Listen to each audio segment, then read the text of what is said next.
Bonjour. Bonjour. Et vous êtes? Je suis Solange, ta grand-mère. J'ai pas de grand-mère. Maintenant, tu en as une.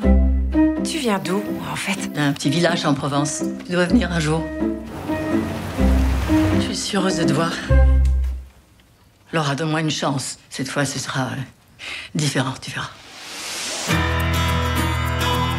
Bonjour. Je peux t'appeler mamie? Certainement pas. Je viens de me rendre compte que j'ignorais tout de ma propre famille, de mon histoire. Oh merde! Je suis quand même blessée de découvrir que Charlie ignorait mon existence. Pourquoi connaîtrait-elle quelqu'un qui n'existe pas? Et toi, tu vas rester encore combien de temps? Jusqu'à ce qu'elle aille mieux. Tu fais quoi, là? C'est du cannabis thérapeutique. Tu devrais essayer. Ça pourrait te détendre. Quoi? C'est shérif? Il y a peut-être un souci? Tout est sous contrôle, Charlie. Tu l'as vraiment abandonné? Que veux-tu que je te raconte? Raconte-moi votre histoire à toi et maman. Charlie, les choses ne sont pas aussi simples. Je suis plus un putain de bébé. Franchement, j'aurais jamais pu imaginer l'amour et la stabilité d'une mère présente.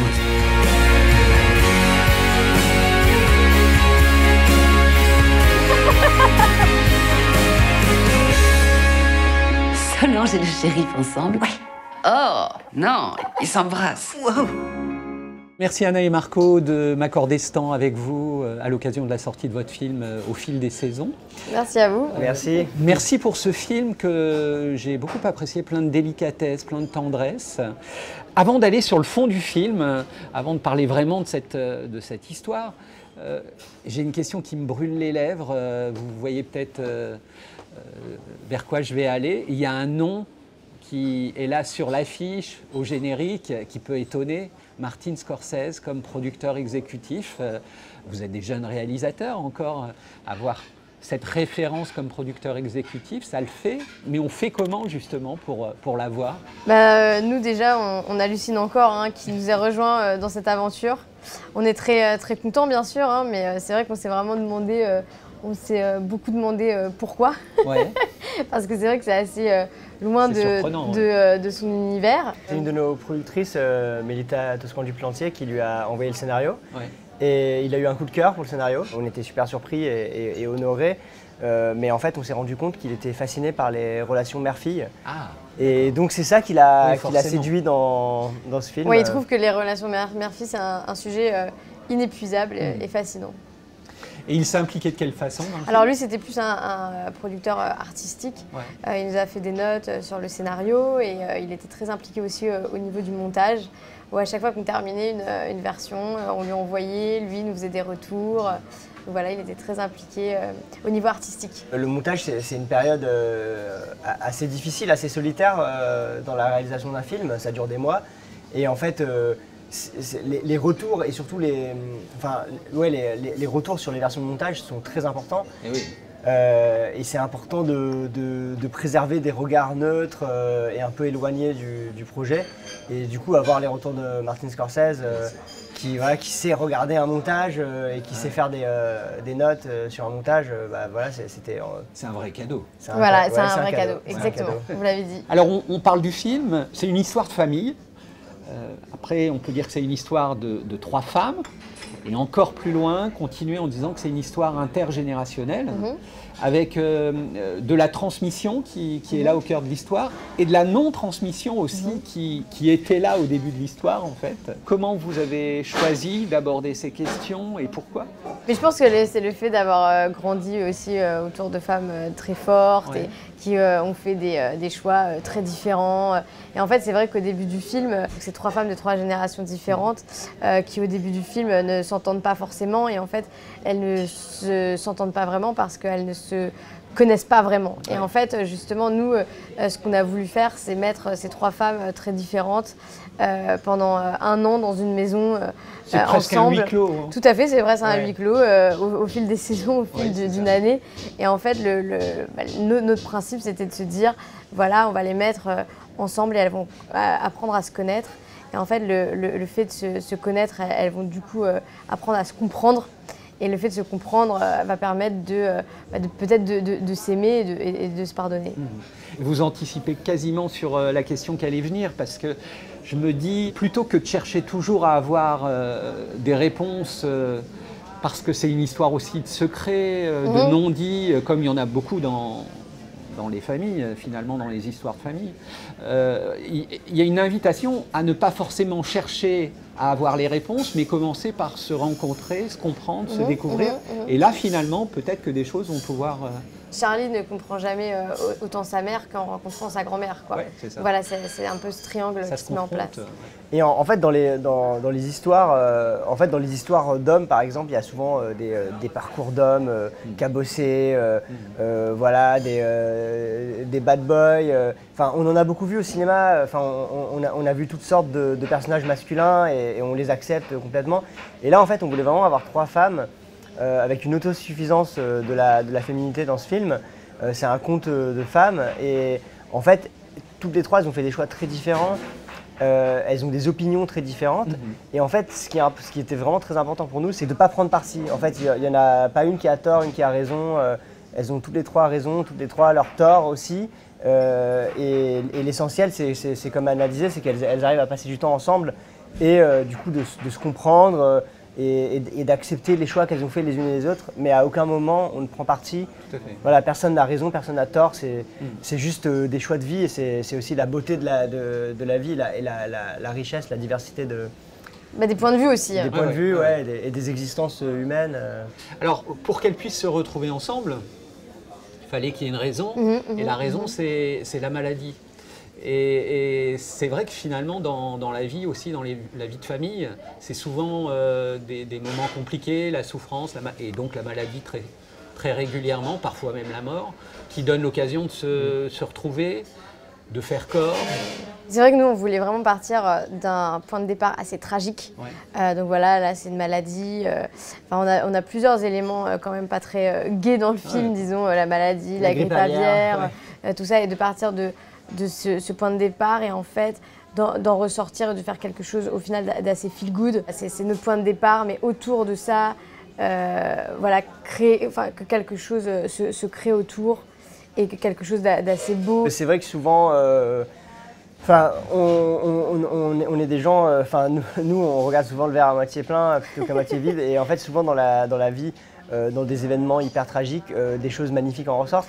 Et ce film, par exemple, on l'a écrit bien avant l'épidémie de Covid, mais il y a un peu un parallèle en fait où pendant le Covid, il y a eu beaucoup de tragédies, beaucoup de morts, beaucoup de souffrances, mais aussi des familles, des histoires de familles qui se sont retrouvées. En fait, ça arrive jamais dans le monde occidental de vivre avec ses parents sous le même toit à l'âge adulte. Et en fait, pendant le Covid, on a eu des générations différentes qui se sont retrouvées à vivre ensemble. Et des histoires hyper belles qui sont nées, des liens renoués. Et alors, le point de départ est tragique, l'histoire de ces femmes n'est pas géniale non plus. Pour certaines, on voit que ça a été compliqué, il y a de la souffrance quand même qui est là au cœur de leur parcours. Et vous avez choisi de l'aborder avec délicatesse, tout ça, avec tendresse, avec même une certaine... joie ambiante. Il y a aussi de très jolies couleurs d'un point de vue photographique. Vous faites le pari de l'espérance face à la souffrance. Alors, on est dans des médias protestants, l'espérance c'est un truc qui compte. Pourquoi avoir fait ce choix-là? Vous n'êtes pas particulièrement croyant, je crois. Pas particulièrement. Pas particulièrement. Et vous faites quand même ce choix-là. Comment ça s'est joué, cette décision-là? On a souvent beaucoup d'espoir. En fait, c'est votre tempérament? Oui, je pense. Ouais. En fait, en tant que... Après, bon, il y a évidemment, c'est pas forcément une vérité ce que je dis, parce qu'il y a plein de réalisateurs qui font plein de films différents. Mais en fait, quand on est réalisateur, il faut vraiment garder espoir des fois, parce que faire un film, c'est les montagnes russes, c'est beaucoup de déceptions et quelques victoires. Et c'est normal. On avait envie de faire un film qui a un côté assez feel good dans la tradition américaine. Un certain classicisme. Ça se passe aux États-Unis aussi, on est dans cette ambiance-là. Et nous, c'est vrai qu'on a été assez nourris par le cinéma de Frank Capra, de Clint Eastwood. Il y a une autre référence aussi, Goodbye Lenin, Ouais. c'est une de nos références pour le film. Mais vraiment, le personnage de Charlie, là dans le film, au final, c'est une année difficile pour elle, parce que voilà, sa mère est malade, elle sacrifie une année d'études pour aider sa mère. Mais au final, à la fin de l'année, elle va se dire, voilà, c'était quand même la plus belle année de ma vie, parce que j'ai pu comprendre des choses sur ma famille, j'ai pu rencontrer ma grand-mère, j'ai pu voir ma mère d'un différent angle. Et en fait, voilà, et je pense que c'est vraiment un film aussi sur la communication et le fait de pouvoir communiquer les choses et pour éviter les non-dits de génération en génération. Et Charlie elle-même s'est aussi beaucoup sentie abandonnée par sa mère. Et le fait de se rendre compte qu'elle-même, que sa propre mère s'est fait réellement abandonnée par sa mère, remet aussi les choses dans son contexte et explique aussi beaucoup de choses pour elle. En fait, tous les nœuds, au fur et à mesure, peuvent se défaire progressivement. Alors, il y a aussi des moments où on croit que ça part en vrille. Enfin, il y a plein de choses. Il y a du mouvement aussi dans le film. Mais au final, peut-être que l'un des grands thèmes, c'est aussi celui de la réconciliation. Tout à fait. Mais Solange en fait, vient en rédemption. Il y a ce côté rédemption. Recherche de rédemption. Et de recherche de rédemption. Vous parliez de Clint Eastwood, on est aussi Tout à fait, vraiment dans cette... Et de recherche de rédemption et de réconciliation, ouais. Et en fait, on part d'un point de départ de voilà, cette maladie, un cancer qu'on ne nomme pas parce que on ne voulait pas en faire le sujet, mais cette maladie de la mère qui ramène sa fille et sa mère à elle, voilà, qui rassemble les 3 générations. Mais en fait, il y a une maladie plus profonde dans cette famille qui est voilà, ces ruptures de communication, ce cycle d'abandon qui se répète et voilà, et qui doit, à un moment donné, il faut rassembler les 3 pour pouvoir le réparer, pour pouvoir arriver à une réconciliation. Et puis, on n'en a pas parlé, mais il y a les poules. Tout à fait. C'est aussi les héroïnes de l'histoire. Hein. Tout à fait. Mais ça, c'est vraiment le côté Goodbye Lenin, comme disait Anna. Il y a cette mère et cette fille qui s'entendent pas, qui ont des points de vue très différents sur la vie. Et il y a cette grand-mère étrangère, en fait, étrangère au sens littéral et enfin au sens propre et figuré, qui débarque dans la vie de sa petite fille qu'elle ne connaissait pas. Elles sont vraiment un peu les opposés, la française baroudeuse, féministe, militante, et l'américaine très classique, études de finance, grosse université. Les pieds sur terre. Les pieds sur terre, ouais. Et le choc de 2 mondes, mais qu'elles vont se retrouver à s'allier et à faire les 400 coups pour essayer de préserver celles pour qui elles sont là. En fait, Laura, donc la mère, le personnage du milieu qui est malade. Et puis les poules à sauver encore une fois. Voilà, parce qu'il y a quelque chose de métaphorique presque. Tout à fait. Et les poules, en fait, dans le film, représentent aussi, c'est une certaine raison de vivre de la mère qui a aussi, voilà, c'est sa passion, c'est ça, exactement, c'est des années de travail et c'est vraiment une... C'est toute sa vie, c'est toute sa vie, quoi. Alors le titre du film anglais, c'est Funny Birds. Ouais. Oui, ça a été très longtemps ce titre-là pour nous. Et Drôle d'oiseau, on peut penser aux poules. Oui, et on peut aussi. Mais on peut penser aussi aux 3 femmes. Bien sûr. Mais Drôle d'oiseau, ce titre avait été utilisé il y a quelques années en France. Pour un autre film. Et voilà.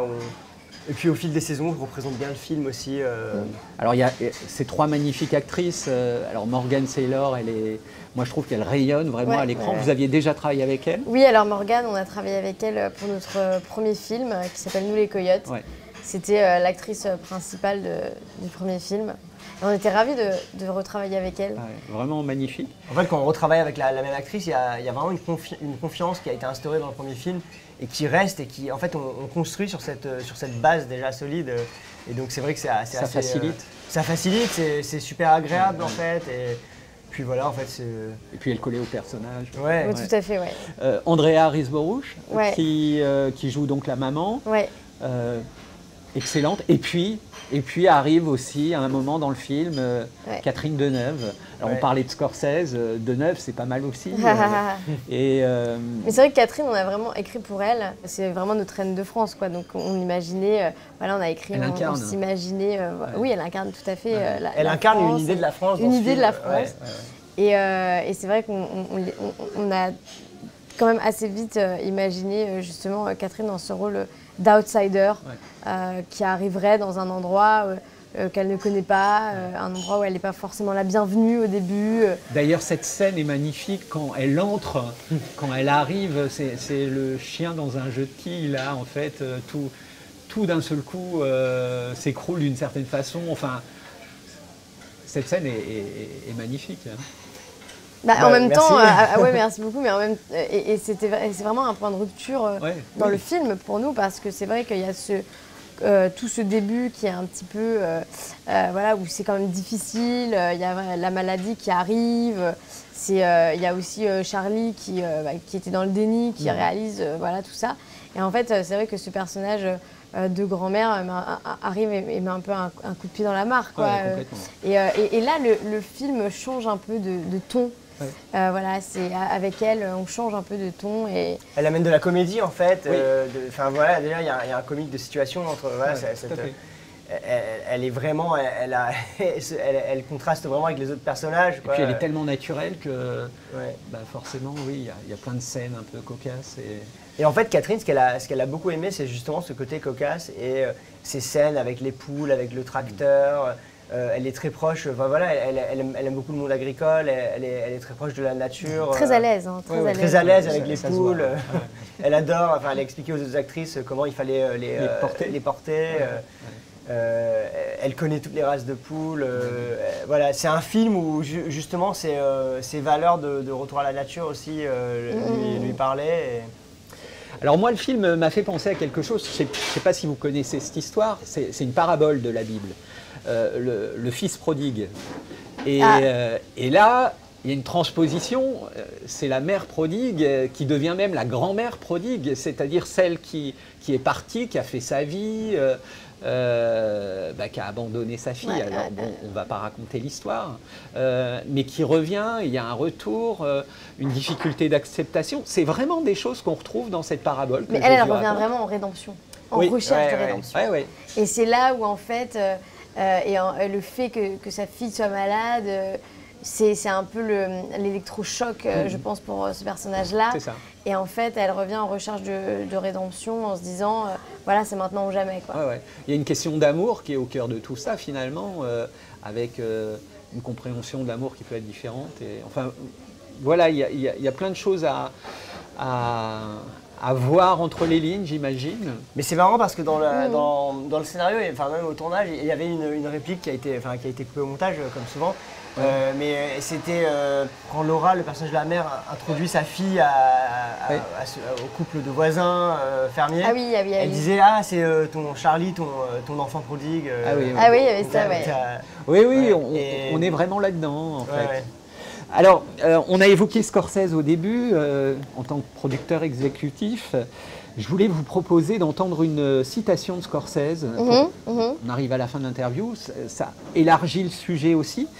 C'est quelqu'un qui a beaucoup parlé de spiritualité au cinéma. Bien sûr, Et il parle de sa première expérience de jeune spectateur dans une salle de cinéma en disant « La première sensation était que j'entrais dans un monde magique, par-dessus tout l'impression d'être comme dans un sanctuaire. Dans mon esprit, un peu comme le fait d'entrer dans une église. Évidemment, il y a de grandes différences entre une église et une salle de cinéma, mais je peux aussi voir de grandes similitudes. Les deux sont des endroits où les gens se réunissent, partagent une expérience commune. Je crois qu'il y a une forme de spiritualité dans les films, même si ça ne peut supplanter la foi, comme si les films répondaient à une quête ancienne de l'inconscient commun. Ils répondent à ce besoin spirituel que les gens ont de partager une mémoire commune. J'avais envie que vous réagissiez à ça.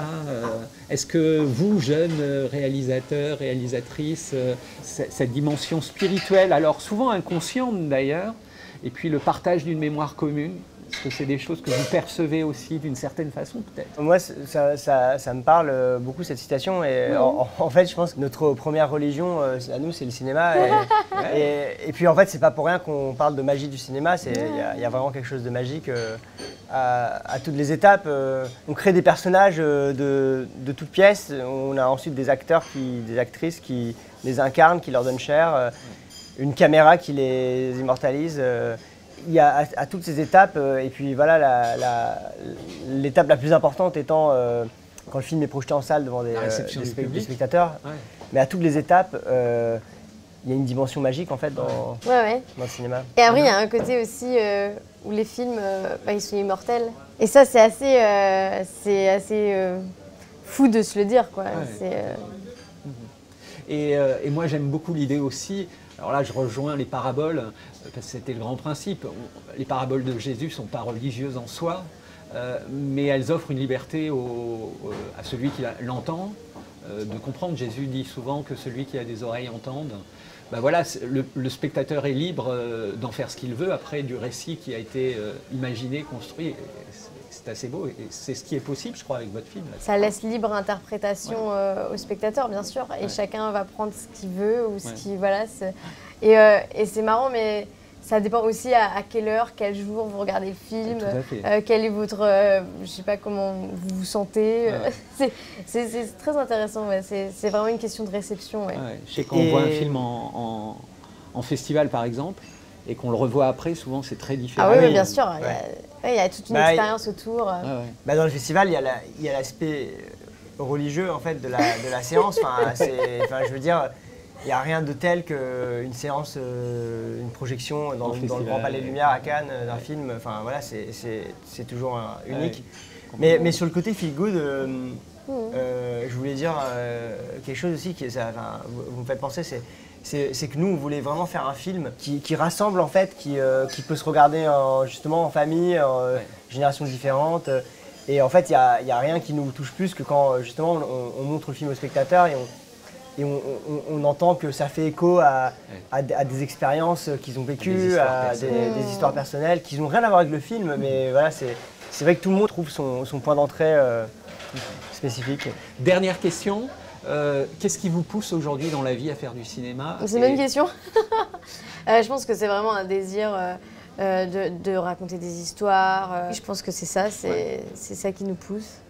Non? Marco? Ouais, d'expérimenter des nouvelles choses. Des nouvelles façons de raconter des histoires. Le prochain, il est complètement différent. Donc celui-là, il est vraiment différent du premier. Il y a de la rédemption aussi dans le prochain.